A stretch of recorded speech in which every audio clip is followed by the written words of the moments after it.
Natagpuan ko rin na ang bahagi ng mga Levita ay hindi naibigay sa kanila. Tumutukoy ito sa 10. Ang talatang ito ay mayroong karugtong. Kaya't ang mga Levita at ang mga awit na nagsigawa ng gawain ay tumakas sa kanya-kanyang bukid. Ang bukid, ibig sabihin po ay bumalik sila sa kanilang sariling lupain. Iniwan ang gawain sa templo upang maghanap ng paraan para mabuhay. Bilang resulta, ang gawain ng Diyos ay hindi na makapagpatuloy. Ang 10 ay isang bagay na talagang mahalaga para sa gawain ng Diyos. Tayong mga naligtas ay nabubuhay pa rin sa laman, kaya't dapat nating pangalagaan ang mga makamundong bagay at ang ating mga sariling mga gawain. Ngunit kailangan din nating gawin ang gawain ng Diyos. Ang gawain ng Diyos, mayroon tayong bahagi dito dahil tinawag tayo upang magpagal sa gawain ng Diyos. Upang maisakatuparan natin ang gawain ng Diyos, kailangan ng 10. Sa panahon ni Malakias, ang puso ng Israel ay tumalikod sa Diyos. Hindi na nila ibinigay ang kanilang mga 10 o mga handog, ngunit sinabi ng Diyos na ito ay pagnanakaw ng kung ano ang pag-aari niya. Hindi nila ibinigay kung ano ang sa Diyos para magamit sa kanyang gawain o handog ito sa kanya. Tinawag iyon ng Diyos na isang gawa ng pagnanakaw. Ngayon tignan natin sa aklat ng Malakias. Ito ang pinakadulo ng lumang tipan. Malakias chapter 3. Malakias chapter 3. Malakias chapter 3. Verse 8 hanggang 10. Basahin po natin. Malakias 3, 8 hanggang 10. Nanakawan ba ng tawang Diyos? Gayon may ninanakawan ninyo ako. Ngunit inyong sinasabi, paano ka namin ninanakawan? Sa mga 10 bahagi at sa mga handog. Kayo'y isinumpa ng isang sumpa sapagkat ninanakawan ninyo ako ng inyong buong bansa. Verse 10. Dalhin ninyo ang buong 10 bahagi sa kamalig upang magkaroon ng pagkain sa aking bahay. At sa gayoy subukin ninyo ako ngayon, sabi ng Panginoon ng mga hukbo. Tingnan ninyo kung hindi ko bubuksan para sa inyo ang mga bintana ng langit at ibubuhos ko sa inyo ang isang pagpapala na walang sapat na kalalagyan. Ito ay isang bagay na ating nararanasan habang tayo'y namumuhay na nagbibigay ng 10. Inilarawan ito ng Diyos bilang pagnanakaw kapag hindi kinikilala ng isang tao kung ano ang pag-aari niya at bigong ibalik ito sa kanya. Sa halip ay itinatago ito para sa kanyang sarili, sapagkat hindi nila ibinabalik sa Diyos kung ano ang dapat sa kanya. Tayong lahat ay mga tao ng Diyos. Bilang mga tao ng Diyos, kapag ipinagkait natin ang 10 at mga handog, ang tinatawag na nating offering, sinasabi ng Diyos na ang hindi nagbibigay ng kanilang mga alay sa Kanya ay mga magnanakaw. Dahil ang lahat ng pag-aari ng Diyos, ang 10, ay tanda ng ating pasasalamat at paggalang sa Kanya. Ibinigay sa atin ng Panginoon ang lahat. Ang buong sansinukob at lahat ng naririto ay ibinigay sa atin ng Panginoon. Sa totoo lang, hindi kailangan ng Diyos ng sansinukob o lahat ng mga bagay na ito. Ngunit kailangan sila para sa atin. Sinasabi sa Isaiah 45 verse 18, sapagkat ganito ang sabi ng Panginoon na lumikha ng langit. Siya ay Diyos na nag-anyo ng lupa't gumawa niyon, na kanyang itinatag, hindi niya ito nilikha na sira. Ito'y kanyang inanyuan upang tirhan. Ako ang Panginoon at wala nang iba. Sa huli, ito ay biyaya ng Diyos na ginawa niya upang tayo ay makapanirahan dito. Ito ay isang bagay na ibinigay ng Diyos sa atin.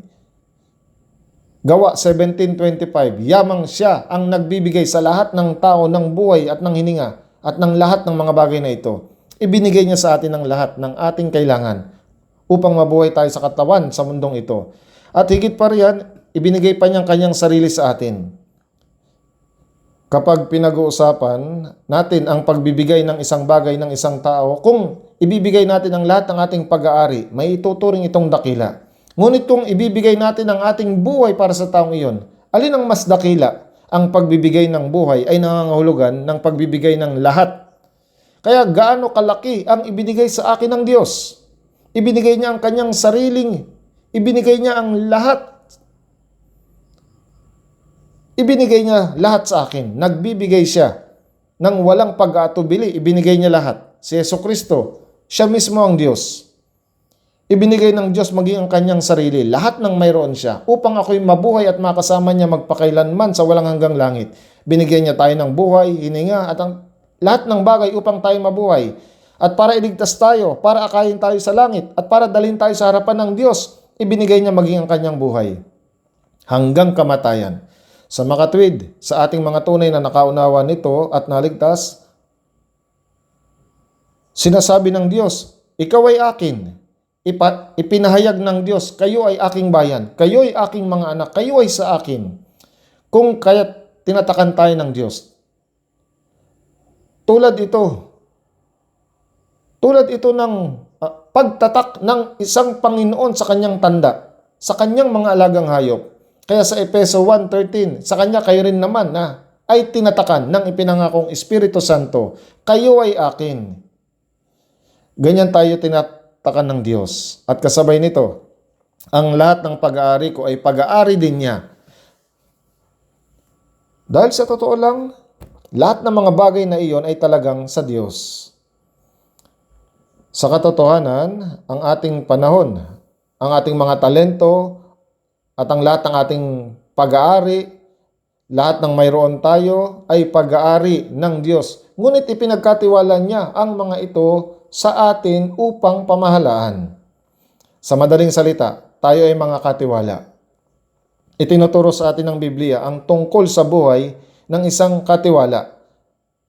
Pananampalataya ng katiwala. Mula ngayon, dapat nating maunawaan na walang tunay na atin. Ang lahat ay sa Diyos. Ang isang katiwala, kapag sinabi ng amo na may kailangan siya, ay dadalhin lamang ito sa kanya ng walang pag-aalinlangan. Hindi ba tama iyon? Ang isang bantay, dahil pinamamahalaan niya ang pag-aari ng Panginoon niya, ay natural magdadala nito kapag sinabi ng Panginoon, gagamitin ko ito. Pag-isipan ninyo ito. Dahil pinamamahalaan lang niya ang pag-aari ng amo niya. Hindi ba tama iyon? Bago pumasok si Jesus sa Jerusalem, sinugo niya ang dalawa sa kanyang mga alagad. Mateo chapter 21, na sinasabi sa kanila, pumunta kayo sa kasunod na nayon at kaagad ninyong matatagpuan ng isang babaeng asno na nakatali na may kasamang isang batang asno. Kalagan ninyo sila at dalhin ninyo sa akin. Kung ang sino man ay magsabi ng anuman sa inyo, ay sabihin ninyo, kailangan sila ng Panginoon. Sapagkat ang lahat ng mga bagay na ito ay pag-aari ng Panginoon. Kailangan sila ng Panginoon. At kaagad niyang ipapadala sila. Pumunta nga ang mga alagad, natagpuan nila ang asno na nakatali at ang batang asno sa tabi nito. Habang kinakalagan nila ito, may nagsabi, sino kayo? At bakit ninyo kinakalagan niyan? At sumagot lang sila, kailangan sila ng Panginoon. Gusto silang gamitin ng Panginoon. Ganun ba? At gaya nga ng sinabi, kaagad niyang ipapadala sila. Si Abraham, ang ama ng ating pananampalataya, ay hindi lamang nagbigay ng ikapo, kundi inialay pa ang kanyang kaisa-isang anak na si Isaac. Dahil naniniwala siyang ang lahat ay pag-aari ng Diyos. At dahil hiniling ito ng Panginoon, ibinigay niya ang lahat. Bago ihandog si Isaac, naniniwala siya sa pangako ng Panginoon na sa pamamagitan ng kanyang kaisa-isang anak na lalaki, ang kanyang salinlahi magiging kasindami ng mga bituin sa langit at gaya ng buhangin sa dalampasigan. Hebreo chapter 11, 18 hanggang 19, na tungkol sa kanya ay sinabi, kay Isaac ay tatawagin ng iyong binhi. Itinuring niya na maging mula sa mga patay ay maaring buhay ng Diyos ang isang tao. Sa parehong paraan na ang Diyos ay nagsalita sa ating ninunong si Abraham, siya ay nagsasalita din sa atin. Kailangan sila ng Panginoon at kaagad niyang ipapadala sila. Tayo mga taong ang puso'y nakahanay sa Panginoon. Bakit ginamit ng Diyos si David? Sa Gawa chapter 13 verse 22, natagpuan ko si David na anak ni Jesse na isang lalaking kinalulugdan ng aking puso, nagagawa ng kalooban ko. Habang ang ating puso'y nakahanay sa Panginoon, mas lumalago ang ating pananampalataya. Kailangan nating idikit ang ating mga puso sa Kanyang puso. Hayaan ninyong basahin ko sa inyo ang nakita ko sa online. Dahil sa tingin ko, ang mga salita ko ay maaaring maging masyadong matigas ang dating, huwag kayong padaya na dahil lamang sa naglagay kayo ng ilang barya sa offering, ay talagang may nagawa ka na para sa Diyos. Ang nais ng Diyos ay hindi ang isang dakot na pera. Muli, nais kong ibahagi ang tungkol sa isang maliit na anak na babae. Binili ko siya ng merienda. Nakakatuwa siyang pagmasdan na naglalakad ng magilas at kita sa kamay niya ang merienda. Habang hinahawakan ng tatay o nanay niya ang kamay ko na nakalahad at nakikiusap, pwede bang bigyan mo si tatay ng isa? Pakiusap. Pagkatapos, ang munting batang babae ay pabalik-balik tumingin sa akin at sa merienda at ang kanyang munting pag-iisip ay malinaw na gumagana. Magbibigay ba ako o hindi? Makikita mo ang pag-aalinlangan sa kanyang mukha. Sa wakas, pagkatapos ng labanan sa kanyang kalooban, kumuha siya ng isang piraso at isinubo niya sa akin. At ako'y labis na natuwa sa munting biyaya. Hinalikan ko siya sa pisngi. Hinaplos ang kanyang ulo at nagpasalamat na para bang 100 ulit ang ibinigay niya sa akin. Oh, salamat. Ang sabi ko, at ang kanyang nanay at lola ay pumapalakpak sa tuwa. Ang munting bata, sa pag-iisip na malaking bagay ang nagawa niya, ay may matugumpay ng ngiti at naglakad ng may pagmamalaki. Kahit ang nanay at lola niya ay kailangang magmakaawa at suyuin siya para makahingi ng isang piraso. Pero isipin ninyo, kung iisipin niya sa sarili niya na ako ang nagpapakain sa mga magulang ko, gaano kaya sila kagutom na kailangan nilang magmakaawa sa akin para sa merienda? Kung wala ang sakripisyo ko, guguho ang pamilyang ito. Ngayon, 3 pirasong chichirya ang naibigay ko kay lola, kay tatay at kay nanay. Kung ganito siya mag-isip, anong gagawin natin sa kanya? Hindi ba ito ay walang katuturan at katawa-tawa at gugustuhin mong hampasin siya ng mahina sa noo? Ang tunay na nais ng nanay at tatay niya ay hindi ang durog na chichirya. Ang dahilan kung bakit naantig at natuwa ang kanyang mga magulang ay hindi dahil nagawa nilang kumain ng isang maliit na piraso ng merenda. Kung ganoon, ano kaya ito? Ito ang puso ng aking anak na babae na nag-alok sa kanyang ina at tatay ng isang bahagi ng merienda na pinahahalagahan niya at mahigpit na hawak sa kanyang maliit na kamay. Ito ang puso na nagpapalugod sa atin. Dahil ito'y napakahalaga at kaibig-ibig. Gayun din, bago tayo gumawa ng anumang bagay para sa Kanya, sinabi muna ng Diyos, siya ay isang tao na ayon sa aking sariling puso na gagawin ang lahat ng aking kalooban. Ang nais ng Panginoon ay ang ating puso na ibigay sa Kanya. Kaya sa Kawikaan 23:26, anak ko, ibigay mo sa akin ang iyong puso. Lucas 16:10, ang tapat sa pinakamaliit ay tapat din sa marami. Itinuturing ng Diyos ang ating material na pag-aari bilang isang bagay na napakaliit. Gayunpaman, madalas na itinuturing ng mga tao ang pera at kayamanan bilang pinakadakilang bagay. Gayunpaman, madalas na itinuturing ng mga tao ang pera at kayamanan na dakilang bagay. Siya ang Diyos. Ibinigay sa atin ng Panginoon ang lahat, maging ang kanyang sarili, at pati na rin ang kaharian ng langit. Ngayon ay nasa Kanya na tayo. At kahit sa sandaling ito, tayo nasa Panginoon. At balang araw, tulad ng tayo ay nasa Kanya, ngayon, tayo ay ililipat Niya mismo sa langit. Kaya nakalagay sa aklat ng Lucas 17:21, at di rin nila sasabihin, tignan ninyo, naririto o naroroon, sapagkat masdan ninyo ang kaharian ng Diyos ay nasa inyo. Ang kahulugan ng salitang ito ay narito ang langit. Sa langit, ang lahat ng bagay ay nakasentro sa Panginoon. Doon pupurihin natin siya, pasasalamatan siya, at magtatamasa ng walang hanggang kagalakan at pagpapala. Ngunit hindi lamang ito para sa hinaharap. Nangyayari na ito dito. Habang nabubuhay tayo sa puso ng Panginoon at sa iisang Espiritu kasama niya, ang pagkakaiba lang ay ang lugar. Sapagkat tayo nabubuhay kay Kristo, ang iglesyang ito, dito ay ang langit. Tayo nasa Panginoon at tayo nasa langit. At ang Panginoon ay nasa atin.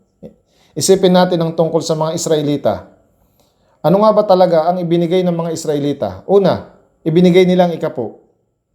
Dahil sila ay mga magsasaka, hindi sila nabubuhay sa buwan ng sahod tulad ng ginagawa natin ngayon. Sa halip, sa tuwing sila ay nag-aani, ito man ay prutas, o trigo, o kaya sebada, o anumang iba pang pananim. Lagi nilang inilalaan ng 10% bahagi at iniaalay sa Panginoon. Ibinigay nilang ikapo. Ang lahat ng ito ay tanda na ang lahat ng bagay ay pagpapala ng Diyos, biyaya ng Diyos. At sa huli ay pag-aari ng Diyos. Iyon ang dahilan kung bakit ibinigay nila ang ikapo. At ang ikapo na iyon ay ginamit para sa kabuhayan ng lipi ng Levi. Ano ang gawain ng mga Levita? Naglilingkod sila sa Diyos, nag-aalaga ng templo at ginagampanan ang mga sagradong tungkulin na nag-uugnay sa Diyos at sa kanyang bayan. Tulad ng pag-aalay ng mga sakripisyo, responsibilidad din ng mga Levita na ituro sa mga tao ang salita ng Diyos. Kaya't ang ikapo ay ginamit para sa mga gastusin sa pamumuhay ng mga Levita, sa paglilingkod sa Diyos, at sa pangangalaga at paglilingkod sa templo. Tuwing 3 taon, ginagamit din ang ikapo para suportahan ang mga ulila, mga balo, mga dayuhan, at iba pang maihinang tao sa lipunan. Bukod pa rito, ang mga Israelita ay nagbayad ng buwis sa templo. Ito ay hiwalay sa ikapo at ito ay kalahating siklo. Maging si Jesus mismo ang nagbayad ng buwis sa templo. Sinabi rin niya ang tungkol dito. Tingnan natin. Mateo chapter 17. Mateo 17. 24 hanggang 27. 24 hanggang 27. Mateo 17, 24 hanggang 27. Pagdating nila sa Capernaum, lumapit kay Pedro ang mga maniningil ng buwis na kalahating siklo at sinabi nila, "Hindi ba nagbabayad ng buwis sa templo ang inyong guro? Sinabi niya, "Oo, nagbabayad siya."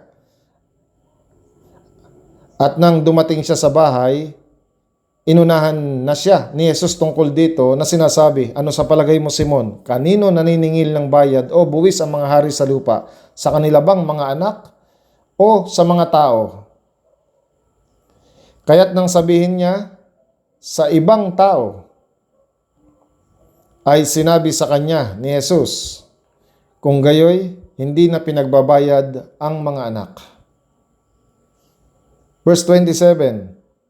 "Ngunit upang hindi sila matisod sa atin, pumunta ka sa dagat at maghulog ka ng bingwit. Kunin mo ang unang isdang mauhuli, at kapag ibinuka mo ang kanyang bibig, matatagpuan mong 1 siklo. Kunin mo iyon at ibigay mo sa kanila para sa akin at sa iyo." Nagbayad din si Jesus ng buwis sa templo. Kaya't ibinigay ng mga Israelita ang ikapo at ang buwis sa templo. Ipinapaliwanag ang buwis sa templo na ito sa Exodo chapter 30 verse 16. Ano po ang sinasabi doon? Exodo 30:16. "At iyong kukunin sa mga anak ni Israel ang salaping pantubos at iyong ilalaan sa paglilingkod sa toldang tipanan na maging pinakaalaala sa mga anak ni Israel sa harapan ng Panginoon upang ipantubos sa inyong mga kaluluwa." Tinatawag din itong salaping pantubos para sa pagtubos. Ang pantubos na iyon ay kalahating siklo, buwis sa templo. Ang pantubos na ito ay hindi isang bagay kung saan ang mayayaman ay nagbabayad ng higit pa at ang mga mahihirap ay nagbabayad ng mas mababa. Lahat ng tao ay nagbibigay ng parehong halaga, kalahating siklo. At kalaunan, nang magsimula ang monarkiya, ang mga hari ay nangongolekta ng mabibigat na buwis para sa palasyo ng hari at pagpapatakbo ng bansa. at maging para sa mga dayuhan, diplomasya sa mga karatig bansa. At sumunod po ay ang ambagan. Ano po ang ibig sabihin nito? Ang ambagan. Ang ambagan po ay isang handog na ibinibigay ng may pagpapasalamat para sa biyaya ng Diyos at pagpapakita ng puso ng pag-ibig para sa iyong kapwa. Gaya ng nasusulat sa 10 utos. Kaya ang salaping iyon ay mula sa sariling pagmamayari ng mga tao. Ito ay ginagamit upang maipakita ang pag-ibig sa Diyos, sa pag-ibig sa iyong kapwa. Kaya ito ay ginamit para sa templo o sa sinagoga. Ito rin ay ginagamit para matulungan ang mga dukha. Mayroon pong kabangyaman ang templo. Doon sa kabangyaman ng templo, nakita ni Jesus ang mga tao na nagtutungo sa kabangyaman at nagbibigay ng handog. Buksan natin sa Marcos chapter 12. Marcos chapter 12. Chapter 12 verse 41. Marcos chapter 12 verse 41 hanggang 44. 41 hanggang 44. Basahin po. Umupo siya sa tapat ng kabangyaman at minasdan ang mga taong naguhulog ng salapi sa kabangyaman. Maraming mayaman ang naguhulog ng malalaking halaga. Dumating ang isang babaeng balo at siya'y naghulog ng 2 kusing na ang halaga'y halos 1 pera. Pinalapit niya sa kanya ang kanyang mga alagad at sinabi sa kanila, "Katotohanan ang sinasabi ko sa inyo na ang dukhang balong ito ay naghulog ng higit kaysa lahat ng naguhulog sa kabangyaman." Verse 44, sapagkat silang lahat ay naghulog mula sa kanilang kasaganaan, ngunit siya sa kanyang kasalatan ay inihulog ang lahat ng nasa kanya, ang kanyang buong kabuhayan.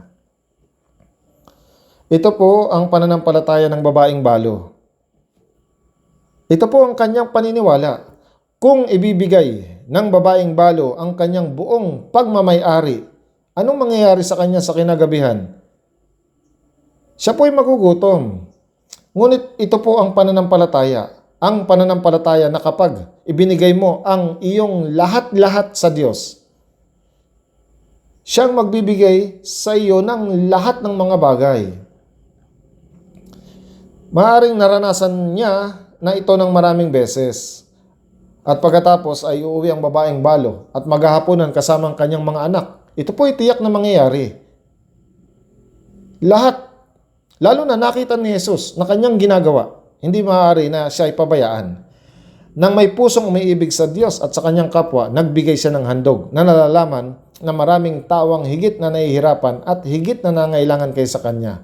Kaya para sa kanila, magkano po ang kanyang inihulog? 2 lepta. Noon po, ang 2 lepta ay ang pera na ginagamit ng mga Hudyo at mga Griego. Ito po ay 1 out of 128 ng 1 denaryo. Ito po ang pangunahing pananalapi na ginagamit sa lipunan ng mga Hudyo. Ang kusing po ay ang pera ng Romano. Ito naman po ay 1 out of 64 ng 1 denaryo. Kaya ito ay ginagamit sa buong imperyo ng Roma. Kaya kung ganoon, magkano ang halaga ng 2 lepta sa panahon natin ngayon? Ang sahod po sa isang araw ay 1 denaryo. Kaya kung ang isang tao ay kumikita ng 2,500 sa isang araw, ito po ay aabot ng 40 pesos. Dahil ito po ang 1 out of 64 nito. Ngunit para sa isang tao na kumikita ng 5,000 sa isang araw, ito ay aabot ng 80 pesos. Kaya ang halaga na aabot sa 40 hanggang 80 ay ang halaga ng 2 lepta. 1 kondrates. Ibig sabihin po ay ito lamang ang lahat ng mayroon siya. Pinapurihan ng Diyos ang babaeng balo na naghandog ng kanyang ambag. Kaya kita ninyo po, ang Panginoon ay nakatingin sa puso at siya ang Panginoon na nakakaalam ng kalagayan ng bawat isa. Hindi po ba? Nakita po yun ng Panginoon at siya'y pinapurihan. Sinasabi na maraming mayamang tao ang naghulog ng malalaking halaga ng salapi. Mabuti po ang kanilang ginawa. Tama po. Iyon din naman po yung mabuting gawa. Ngunit sinabi niya na ang dukhang babaeng balo na naghulog ng 2 kusing ay naghulog ng mas higit. Sa palagay ko ay ganito din po kapag tayo ay nagbibigay ng handog. Tinatanggap ng Diyos ang ating mga puso. Tayo ay nagbibigay ng handog ng ayon sa ating mga puso. At ito po ang puso na ibinibigay sa atin ng Panginoon. Sa parehong paraan, tayo ay nagbibigay ng mga handog at pledge offering. Hindi po ba? Gayun din po sa sinaunang iglesia. Mayroong mga kapatid na naligtas at mayroong mga apostol. Tama po? Ang mga ambagan ay ginagamit din nila para sa gastusin sa mga misyon kapag ang mga apostol ay nagtutungo sa mga misyon. Lalo na po sa iglesia ng Macedonia, kagaya ng iglesia ng Pilipos, Thessalonica at Berea, sila ay nagbigay ng maraming offering para panggastos sa mga misyon. At tungkol po dito ang sinasabi ng 2 Korinto chapter 8 na binasa natin kanina. Balikan po natin sa 2 Korinto chapter 8 verse 1. 2 Korinto chapter 8 verse 1. Basahin po natin. Ngayon, nais naming malaman ninyo mga kapatid ang biyaya ng Diyos na ipinagkaloob sa mga iglesia ng Macedonia. Verse 2, kung paano sa matinding pagsubok ng kapigatian. Kung paano sa matinding pagsubok ng kapigatian. Mayroon pong ilang mga church sa rehiyon ng Macedonia.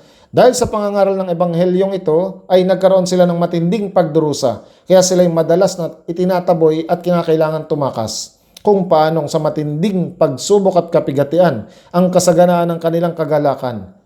Ano pong uri ito ng kagalakan? Ang kagalakan ng kaligtasan. Itong dakilang kagalakan. At gayon din ang kanilang labis na kahirapan. Anong tinatawag natin na labis na kahirapan? Ang pag-aalaga tungkol sa inyo. Right? Ang pag-aalala tungkol sa inyong kakainin ay labis na kahirapan. Sa verse 3, ako'y makapagpapatunay na sila'y kusang loob na nagbigay ayon sa kanilang kakayahan at higit pa sa kanilang makaya na nakikiusap sa amin ng matindi tungkol sa biyaya. Ang kaloob na ibinigay ng Diyos na makibahagi sa paglilingkod sa mga banal. Tama po, ang salitang ambagan ay mayroong matinding katangian bilang isang donasyon. Marami pong mga dukha noon, ngunit sa kasalukuyan, hindi na natin ginagamit ang salitang ambagan. Ngunit ginagamit natin ang salitang offering ng maraming beses. Ang kahulugan po ng ambagan ay nakapaloob din naman sa offering. Kaya, ano po ba ang offering? Sinasabi po sa Korean Dictionary na ito ay ang salapi na inihahandog bilang pagpapakita ng pasasalamat at pananampalataya para sa biyayang natanggap mula sa Diyos. Ano po ba ang offering? Ang salapi na nagpapakita ng pagpapasalamat. Una po, ang offering ay pagpapakita ng kasunod. Ang pagbabalik sa Panginoon ng kung ano ang Kanya. Yun po ang kasunod. Kaya sa unang Samuel 15:22, ang pagsunod ay mabuti kaysa alay. Tingnan natin sa unang Kronika, chapter 29. Unang Kronika 29. Verse 11. Unang Kronika 29, verse 11. Verse 11. Basahin po. Iyo, O Panginoon, ang kadakilaan, kapangyarihan, kaluwalhatian, pagtatagumpay at karangalan. Sapagkat sa iyo ang lahat ng nasa langit at nasa lupa. Iyo ang kaharian, O Panginoon, at ikaw ay mataas na pinuno sa lahat. Basahin din natin po sa verse 14. Verse 14, basahin ng sabay. Ngunit sino ba ako at ano ang aking bayan na kusang makapaghahandog sa ganitong paraan, sapagkat ang lahat ng bagay ay nagmumula sa iyo at ang sa iyo ay ang aming ibinigay sa iyo. Opo, tama po. At pagkatapos basahin din natin sa verse 16 at 17. O Panginoon naming Diyos, lahat ng kasaganaan ito na aming inihanda upang ipagtayo ka ng bahay na ukol sa iyong banal na pangalan ay nagmumula sa iyong kamay, at lahat ay sa iyo lamang. Alam ko rin, aking Diyos, na iyong sinisiyasat ang puso at nalulugod ka sa katwiran. Sa katwiran ng aking puso ay aking kusang loob na inihahandog ang lahat ng bagay na ito. At ngayon, nakita ko ang iyong bayan na naririto, kusang loob at may kagalakang naghahandog sa iyo. Opo, tama. Una sa lahat, iniaalay natin ang puso natin sa Panginoon. Hindi po ba? Sa katwiran ng aking puso ay aking kusang loob na ihahandog ang lahat ng bagay na ito. Inihahandog natin ang ating puso sa Panginoon. Maraming talata sa Biblia na nagsasabing, kayo ay hindi sa inyong sarili, sapagkat kayo'y binili sa isang halaga. Kapag bibili ako ng isang bagay na may halaga, nag-iiba ang may-ari nito. Diba? Ganon din po. Ang aking buhay ay pagmamay-ari na ng Panginoon. Sa Gawa chapter 20, ang iglesia ng Diyos na binili niya ng kanyang sariling dugo. Ang mga brothers at sisters, sila ang church at sila mismo ang binili ng Diyos sa pamamagitan ng kanyang buhay. Kaya ang church na ito ay pagmamay-ari na ng Panginoon. Opo, mula nang pinadanak ng Panginoon ang kanyang mahalagang dugo doon sa krus. Sa katotohanan ay naging pagmamay-ari tayo ng Diyos. May nagsabi nga, hindi ako pagmamay-ari ng nanay ko o ng tatay ko o maging ang aking sarili. Kung ganon, kanino ka? Ako ay sa Diyos. Maging pisikal at espiritual, Diyos ang nagmamay-ari sa akin. Ako lamang ang namamahala sa aking sarili at sa lahat ng ari-arian ko, at ako ay gaya ng katiwala. Hindi akong may-ari, tagapamahala, isang tagapag-ingat. Kaya nga paulit-ulit tayong tinawag ng Biblia ng mga lingkod. Si Pablo na alipin ni Jesucristo. Ibig sabihin, siya ay lingkod. Sa ibang salita, ay mayroong master na namamahala ng lahat. At ang master na ito ay ang Panginoong Jesucristo. Tama po ba? Kapag inisip natin na sa atin ang isang bagay, maaaring magkaroon ng kasakiman sa ating puso at magiging tamad at pabaya tayo na suklian ng biyaya ng Panginoon. Kaya naman, ang unang pundasyon ng pag-aalay ng ating buhay ay ang maunawaan na ang lahat ng mga bagay na mayroon tayo galing lahat sa Panginoon. Kaya nga madalas nating marinig ang verse na ito tuwing Sunday. Kung nabubuhay tayo, sa Panginoon tayo nabubuhay. O kung namamatay tayo, sa Panginoon tayo namamatay. Kahit mabuhay man tayo, mamatay tayo sa Panginoon. Roma 14:8. Tayo sa Panginoon. Sa Roma 1 verse 6, sinabi ng Apostol Pablo, sa mga ito ay kasama kayo na mga tinawag kay Hesus Kristo. Maging ikaw ay kay Hesus Kristo. Ang nagmamay-ari sa atin ay si Hesus Kristo, ang Diyos mismo. Ibig sabihin, ang lahat ay sa Panginoon. Maging ang church ay sa Panginoon. Maging ang bawat mananampalataya ay sa Panginoon din. Ang offering ay hindi pagbibigay ng isang bagay mula sa atin. Ito ay pagbabalik ng mga bagay na ipinagkatiwala niya sa atin na may pagpapasalamat. Ito ang matatawag natin na tunay na offering. Ito ang pagpapahayag na binabalik natin sa Diyos ang mga bagay na ibinigay niya sa atin. Kung isipin natin ito ng ganito, magkakaroon tayo ng tamang pagkaunawa tungkol sa offering. Dahil ang lahat ng mga bagay ay galing naman sa Diyos. Kaya kung sasabihin ng Panginoon, kailangan ito ng Panginoon. Kung gayon, ibinibigay natin ito sa Panginoon para sa mga naliligtas. Ang pagbibigay ng tithes ay pangunahing bagay pagkatapos na maligtas ang isang tao. Bakit? Dahil lubos tayong nagpapasalamat dahil sa kaligtasang tinanggap natin. Dahil sa biyaya ng Diyos at sa kanyang pag-ibig. Kaya naman, binibigay natin ang ating tithes Ngunit maliban dito, mayroon din tayong offering. Mission offering. Kung walang mission offering, hindi po natin magagawang magtayo ng maraming mga iglesia sa ating mga bansa at sa buong mundo. Malaki ang nagagamit na mission offering para sa gawain na ito. Sinabi rin ng Diyos na ituro ito sa mga bata habang nasa murang edad pa sila. Maging sa Deuteronomio chapter 6.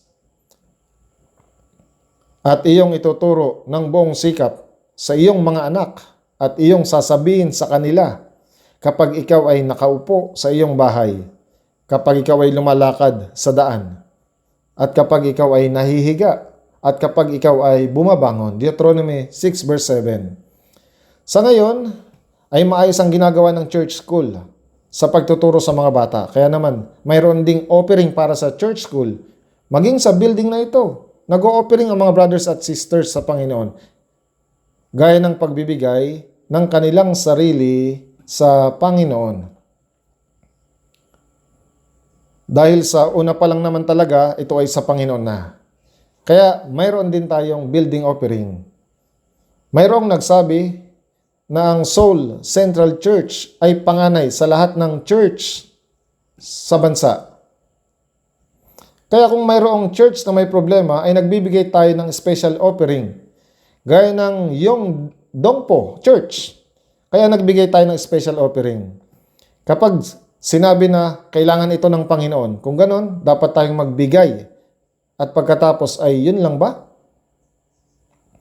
Para sa lahat ng gawain sa buong mundo. Mayroon na tayong lugar na pinagtitipunan. Ngunit sa panahon ng mga apostol, wala silang pinagtitipunan kagaya nito. Ngunit ngayon iba na. Kaya kailangan natin ng lugar na pagtitipunan. Kaya gumagawa tayo ng building offering. Mayroon din tayong world mission offering. Alam niyo naman po siguro na mayroon tayong mga iglesia sa 82 na mga bansa.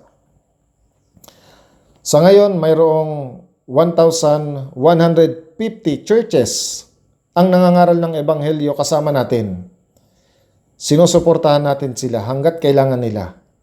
Ang halaga ng suportang ipinapadala kada taon ay talagang napakalaki. Ginagawa natin ito hindi lamang 1 o 2 taon, kundi patuloy hanggang ngayon sa pamamagitan ng World Mission Offering.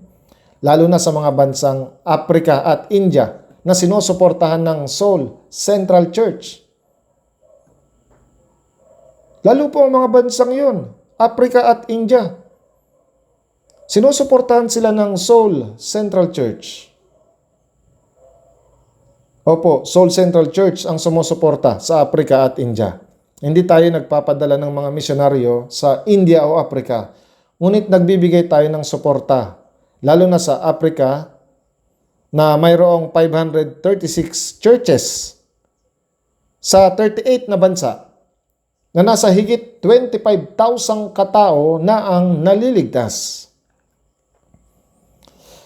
Ang bilang na iyon na dumadalo ay tuwing linggo lamang. Kung iisipin natin na magtipon ng 25,000 mga katao sa isang stadium, ito'y talagang malaking bilang. Lahat ng ito ay nagawa sa pamamagitan ng mission offering. Gamit ito ay nakabili tayo ng mga gamit para sa evangelism, gaya ng laptop, projector. Hindi perang ibinibigay natin, kundi mga kagamitan at pagkatapos ay marami ang dumadalo at naliligtas. Kung paano tayo nag-evangelize ay hindi gaya ng ibang church. Ipinapahayag natin ang salita o kaya nagpapakita tayo ng mga video sa screen. Doon po sa Africa, ito po ay bago at talagang nakakamangha. Kaya dahil dito ay mas nakakapagtuon sila at bilang resulta, mas maraming tawang dumadalo at naliligtas. Ito ang dahilan kaya marami tayong iba't ibang offerings. At kapag tayo dumadalo pag Sunday, mayroon po tayong offering na ginagawa. Sa Exodo 23:15, ang pista ng tinapay na walang pampaalsa ay iyong ipagdiriwang. Bago ang pista ay ang Paskwa. Kaya sila po ay magkakonekta. Ang Pasko ay kaligtasan at ang pista ng tinapay na walang pampaalsa ay ang buhay pagkatapos ng kaligtasan. Sinabi ng Diyos na dapat itong ipagdiriwang. Kaya kapag pumupunta sa templo, dapat itong ipagdiwang. Sa Exodus 23:15, walang lalapit sa harap ko na walang dala. Kapag tayo ay lumalapit sa harapan ng Panginoon, lalo na kapag tayo pumupunta sa church pag linggo, dapat po tayong magbigay ng Sunday offering. Gaya ng babaeng balo na nagbigay ng 2 kusing. Dahil ang pag-offering po ay pagpapakita ng pagbibigay ng lahat sa Panginoon. At ikalawa, ang offering ay pagpapakita ng ating pananampalataya na ipinagkakatiwala natin ang lahat ng ating alalahanin at kabagabagan sa Panginoon. Siyang may tunay na pananampalataya ay ipinapakita ito sa pamamagitan ng kanyang mga gawa. Kaya ipagkakatiwala niya ang lahat sa Panginoon. Sa 2 Juan 1:2, minamahal, aking idinadalangin na sa lahat ng mga bagay ay mapabuti ka at magkaroon ng kalusugan kung paanong nasa mabuti ring kalagayan ng iyong kaluluwa. Kinukuha ng Diyos ang lahat ng responsibilidad natin pagkatapos nating maligtas.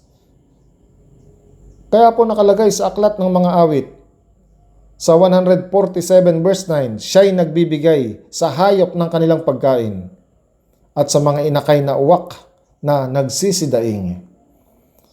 Kaya pag nagbibigay po tayo ng offering ng walang anumang iniisip, ito ay pagpapakita ng ating pananampalataya. Ngayon, tignan po natin at basahin sa aklat po ng Santiago. Santiago chapter 2, 17 at 18. Santiago 2, verse 17 at 18.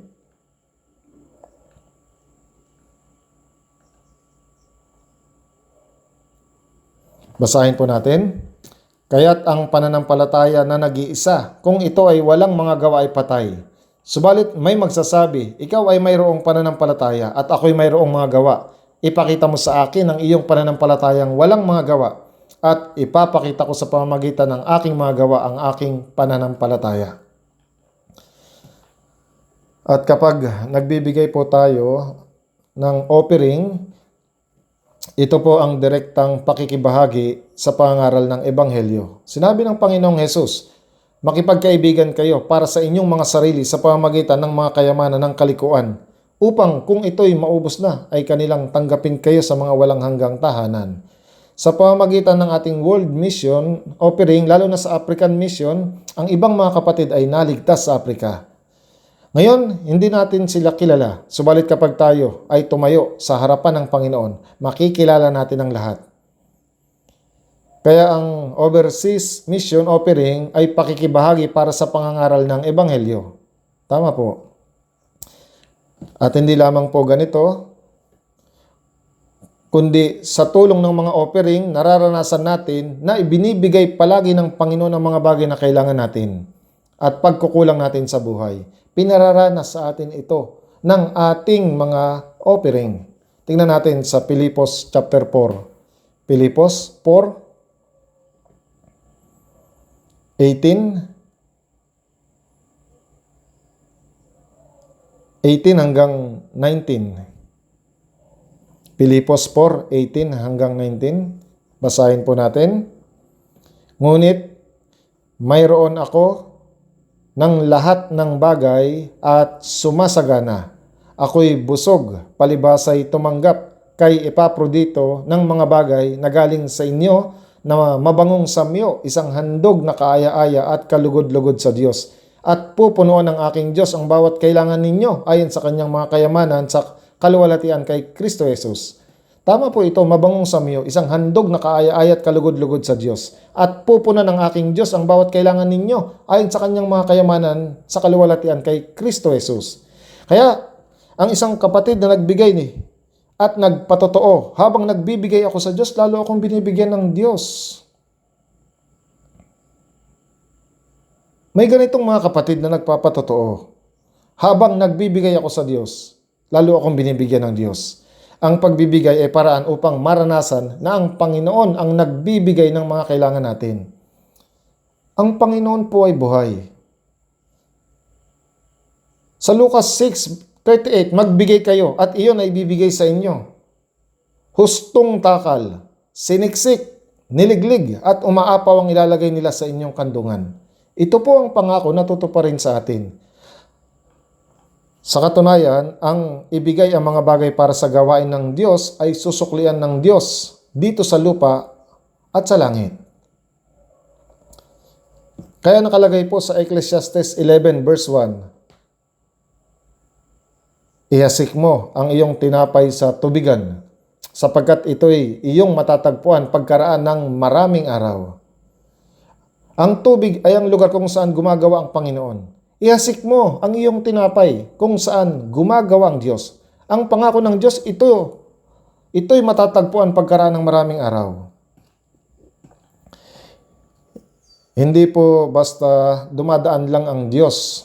Tama po ba? Kaya kung makikita po natin sa pananaw ng Diyos ang ating tithes at ambagan ng mga banal, mauunawaan po natin kung bakit natin kailangang magbigay ng ating mga offering.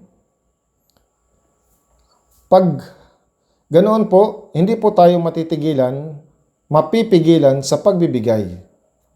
Pero gaya nga ng sinabi ng isang maliit na batang babae, merienda ko yan. Hindi niya kasi alam kung sino ang nagbigay sa kanya.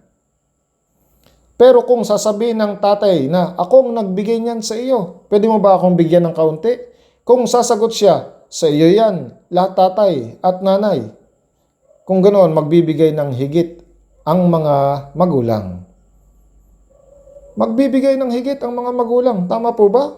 Pero kung sasabihin ng bata, binili mo na ito para sa akin, kaya sa akin ito.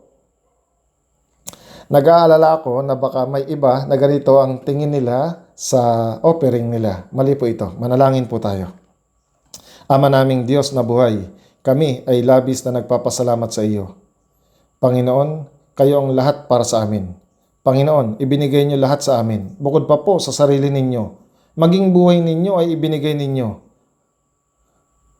Ngayon, kami at ang lahat ng sa amin ay sa iyo. Ayon sa iyong kalooban, kung nanaisin nyo ay gamitin po ninyo.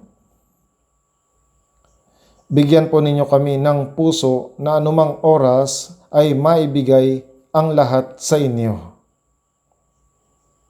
Ito po ang aming panalangin sa pangalan ni Jesucristo. Amen.